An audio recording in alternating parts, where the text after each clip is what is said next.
I'm going to finish off tonight with a slightly shorter piece that I am continuing to develop as a brand new work featuring yet one more paranoid delusion, the company.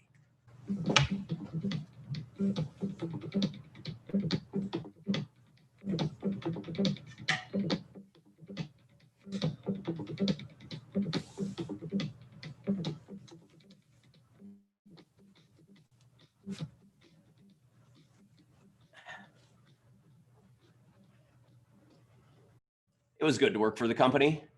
It was, as they say, the only company to work for. It was a media information, consumer goods, real estate megalith. One by one, we had swallowed up the competition. We were the raw material and the finished product. We were the goods and the supply chain, the programming and the satellite that carried it, the buyer and the seller, the story and the journalist. At long last, all synergies that were possible had been realized. The world was our oyster, its highways were our network, its governments our administrative offices. We were the Fortune 1. We were the company. Issues of monopoly had long been rendered irrelevant. We owned the government. Who was going to prosecute? Besides, we get black markets opening up all the time, you know, competition.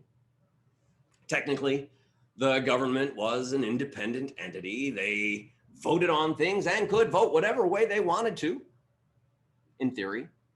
But their elections were funded on our dime, and we could set them up or cut them off at the drop of a single vote. And any official who failed to toe the company line would never get a job with the company when their service to the public sector was through. We are cradle to grave, your first, your last, your everything. We are your world. It's good to work for the company. What a mess the world had been before. Arguments, politics, differences of opinion.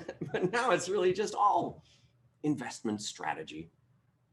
The science of serving the company is an exact one, and they teach it in all the schools. The waste there had been there before. They used to teach every school child in every possible subject, whether the child had an aptitude or not. How's that old joke go? You can't teach a pig to sing, simply frustrates you and annoys the pig. The science of investment strategy made it clear that 97% of the public would never really need to learn how to read. They got all their necessary info from media outlets.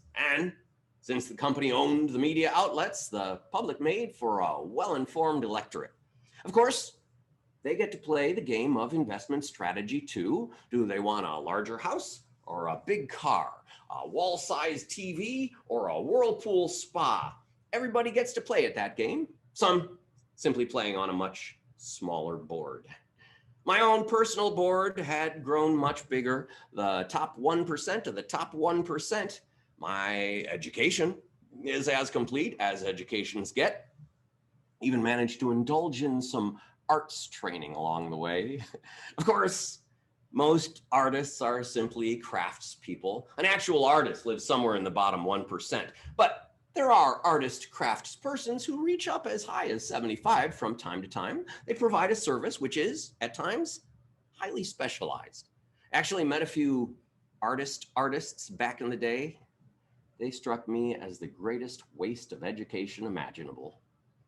It seems to be the lesser educated who succeed the best, a man who can get hold of a single set of facts and allow no ambiguity to impinge upon those facts tends to drive his way directly and forcibly through life's confusion.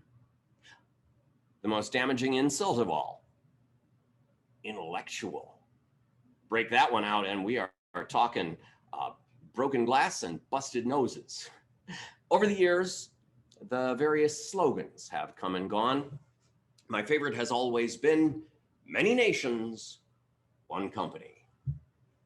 Over the years, the question of why the nations themselves haven't merged arises, but studies have shown that the impulse towards patriotism is actually closely linked to the desire to spend. Patriotism, essentially an arbitrary emotional connection to the sector in which you happen to have been born, stirs both hostility and fear, both emotions closely linked to spending. And without the occasional war to deplete the supply of artillery, the munitions industry would be decimated. But I digress. We come to our most significant disturbance, one that shows no sign of abatement: the beer industry.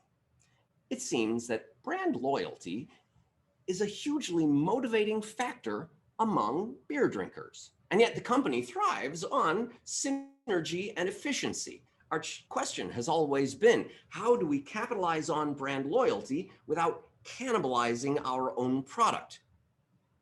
In point of fact, we've been homogenizing the product all along. The R&D folks do these studies where they test one version of the beer against a lesser, blander version of that same beer. People usually notice the difference, but on those occasions in which they don't, the company immediately switches the formula.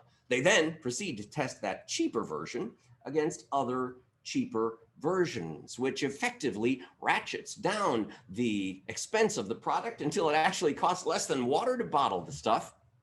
Of course, nobody notices the difference between product A and B, or even between Y and Z, but when you hold A up against Z, it seems the company moved a little too quickly, exploiting the synergies. They did a name change just as they skipped downwards 3 or 4 iterations, which meant that people were getting introduced to the new Bud Miller brand at the same moment that a noticeable difference was being implemented. 99 times out of 100, a downgrade goes through without a single response. This one drew riots. You don't fuck with people's beer.